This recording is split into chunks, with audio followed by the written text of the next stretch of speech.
Hello, good evening everyone. Welcome to my mini vlog. It's me Ravin Rai. सबैजनालाई यो मेरो भिडियोमा सर्वप्रथम त म स्वागत गर्न चाहन्छु। जसले यो भिडियो हेर्दै हुनुहुन्छ सबैजना यो भिडियोलाई चाहिँ लाइक, सेयर अनि फलो पनि गरेर सपोर्ट गरिदिनु होला।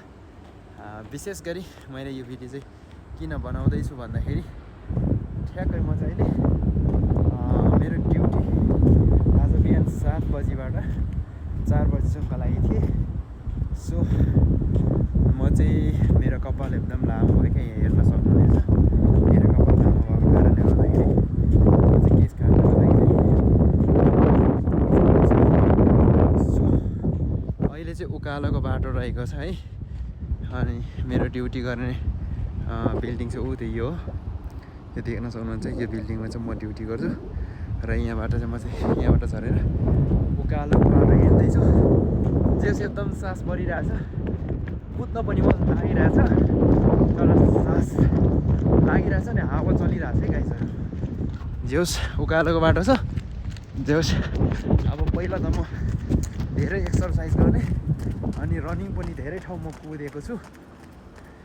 यस्तै 40-42 किलोमिटरसम्म म रनिङ पनि गरेको मान्छे। अहिले चाहिँ 4-5 वर्ष भइसक्यो यस्तो रनिङ नगरेको। एकदम गाह्रो हुँदो रहेछ गाइस, रातो पिरो भयो हिँड्ने भयो उकालोको बाटो।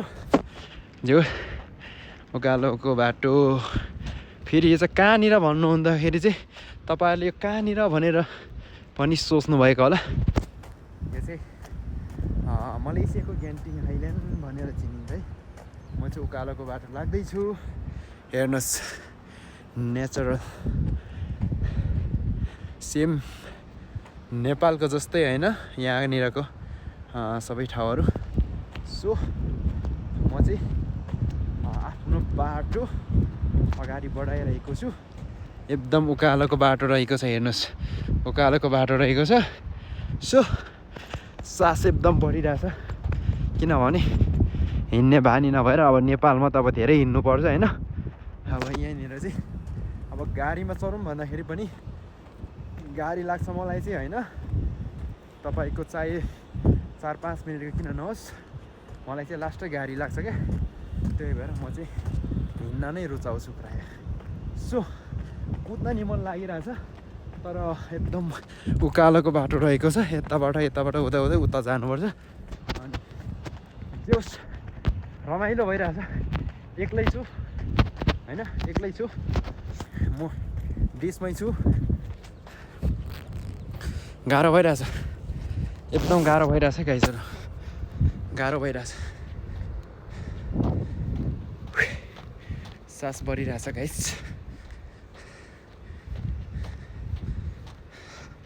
सास बढिरहेछ है गाइसहरू, एकदम सास बढिरहेछ। जोस् हिँड्नका लागि म चाहिँ एकदम गोर्खाली हो नि त, गोर्खाली होइन। जस्तोमा भए पनि गोर्खाली भनेको पछि हट्दैन। जति थाकियो उति मजा आउँछ क्या हिँड्नलाई पनि होइन, काम गर्नलाई पनि। जति आफ्नो होइन पसिना आउँछ त्यति मजा आउँछ क्या काम गर्न होस् या हिँड्न। त्यसैले एकदम उकालोको बाटो छ क्या, एकदम गाह्रो पनि भइरहेछ। सास पनि बढिरहेछ। हेर्नुहोस्, म जङ्गल पनि देखाइदिन्छु गाइसहरूलाई है। यस्तो जङ्गल छ हेर्नु है, हेर्नुभयो नि जङ्गल, देख्नुभयो नि जङ्गल। यो चाहिँ के को कुन नेटवर्कको टावर हो होइन।